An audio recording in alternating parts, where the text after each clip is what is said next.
স্ক্রিনে আপনারা এখন যেটি দেখতে পাচ্ছেন সেটি পারদ শিবলিঙ্গ। তো পারদ শিবলিঙ্গ আমার অনেক ক্লায়েন্টের কাছে আছে, অনেকের কাছে নেই, বা এমন অনেকেই ভিডিওটি দেখবেন যারা আমার ক্লায়েন্ট নন।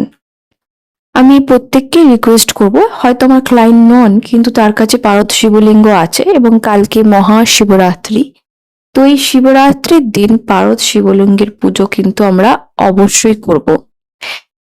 পারদ শিবলিঙ্গের পুজো করলে কি কি উপকার পাওয়া যায়, কি কি বেনিফিট আছে, সেগুলো তো আমি অন্য একটা ভিডিওতে বলবো। কিন্তু যারা বিশেষ করে অর্থের কারণে জর্জরিত, অর্থাৎ এই পারদ শিবলিঙ্গ পুজো করলে এটা কিন্তু খুব বিশ্বাসের সহকারে আমরা বলতে পারি যে পারদ শিবলিঙ্গ পুজো করলে অর্থের যে প্রবলেম সেটা দূর হয়। কারণ পারদ শিবলিঙ্গতে মনে করা হয় দেবী লক্ষ্মী এবং ভগবান কুবেরের বাস আছে। তো যখন পারদ শিবলিঙ্গকে আমরা পুজো করি, দেবী লক্ষ্মী এবং কুবেরকে পুজো করা হয় এবং দেবী লক্ষ্মী স্থায়ীভাবে বসবাস করে।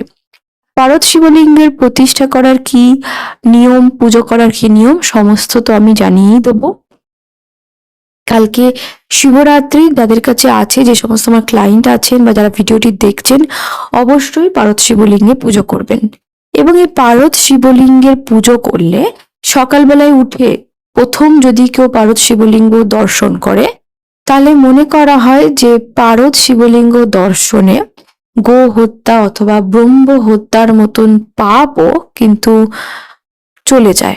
এতটাই পাওয়ারফুল এই শিবলিঙ্গ। তো এই শিবলিঙ্গর পুজোর বিধি সমস্ত কিছু জানিয়ে দেওয়া হবে।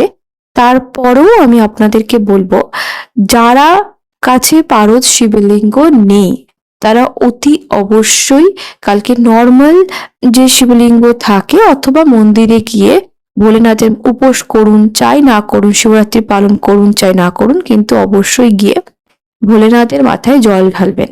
এবং এই পারদ শিবলিঙ্গ যারা পুজো করছেন তারা কালকে পুরো শিবরাত্রিতে একটা অখণ্ড দ্বীপ জ্বালিয়ে রাখবেন এবং একটি মনস্কামনা জানিয়ে আমি বিশ্বাসের সহকারে বলতে পারি মহাদেব ওই উইশটি ফুলফিল করবেই করবে।